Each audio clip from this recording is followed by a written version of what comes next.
Hi everyone, it's bread day. Day number 8, 9, 10, doesn't matter. Your sourdough should be looking beautiful and bubbly. Okay, this is the leftover sourdough. Okay, so you're gonna take, I'm only gonna use 1 cup because I didn't have as much sourdough because I wasn't feeding it like you guys were. You guys should have close to, let me see.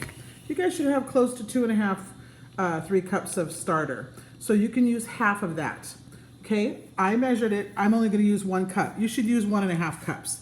All you're gonna need for your sourdough is water, starter, salt, and flour. That's all bread is. You can, after you get basic bread down, Bob's your uncle. You can add rosemary, sun-dried tomatoes, olives, eggs. Just remember, you have to adjust when you add more liquid with more flour and more salt. Now, I took out, still nice and bubbly. I just fed it this morning. I should have fed it last night. I forgot, I was really tired.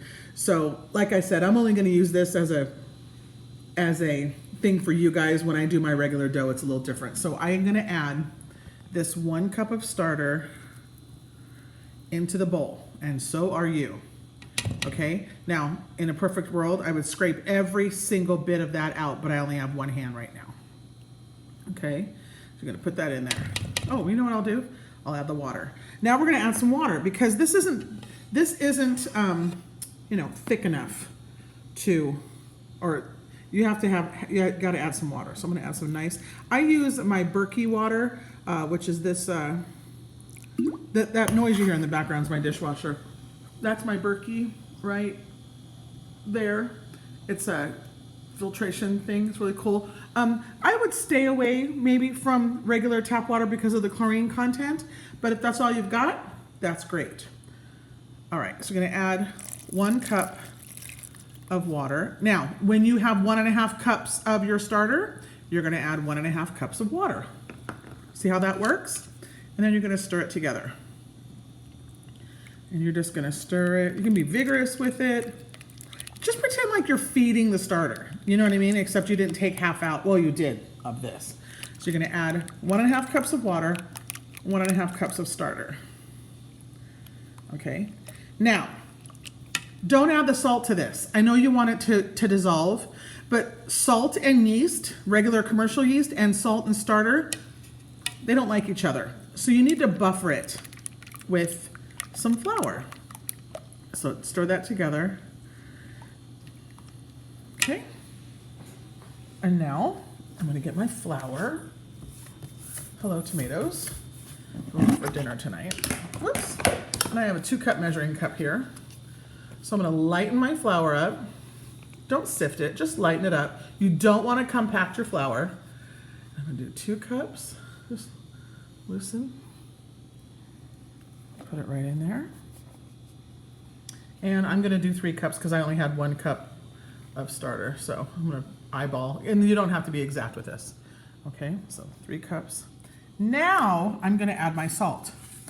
Salt is one of the most important things you can add to bread. If you don't add the salt, it will taste like nothing. You need to add flavor. I am generous with the salt. I like a tablespoon. You have to be generous. And this is kosher salt. If you use regular table salt, you're gonna use 3/4 of a tablespoon. It has a little bit of a different texture. This isn't even, this is like a, I don't even know. I just like it. So I add a good bit of salt. And that's it. Now, right now, after you make your first batch and you wanna experiment, this is the time you would add cut up sun-dried tomatoes, whole, pitted, or cut up pitted olives. Rosemary. What else goes into bread? Oh, caramelized onions, goat cheese, chunks of Parmesan cheese, dill.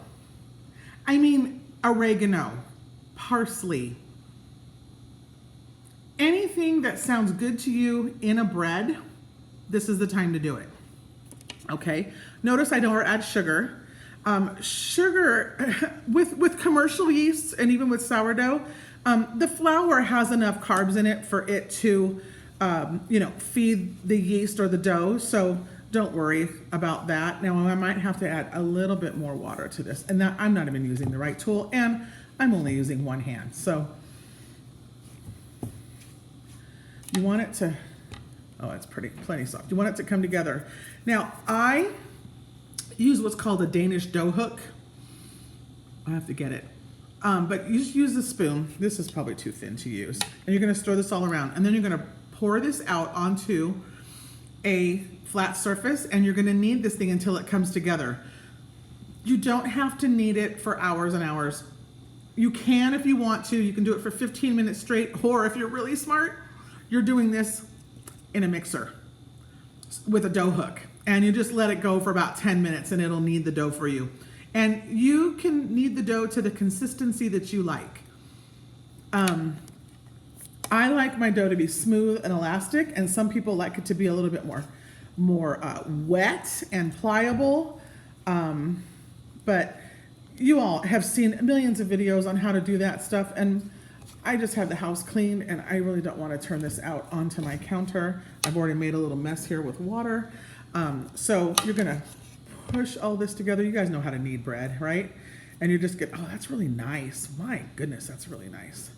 And then you're just gonna knead it all together. It's gonna be a little sticky. Add some more flour to the outside and knead it and knead it. And then you're gonna put it back in this bowl and you're gonna let it sit for over an hour. Remember, we have no yeast in this. So it takes longer for sourdough to rise than regular commercial yeast, but the flavor profile is superior. So knead it, or don't. You can just bring it together, put it in there and let it sit for 4 hours, or knead it and let it sit in there for about an hour. And then we will come back and I will show you what to do next. Okay? So get to this point, bring it all together into a ball, knead it out, add some flour so it's not sticking to your countertop, roll it into a ball, stick it back in here, put plastic over this and let it sit. All right, that's it for now. I'll see you later. Ciao.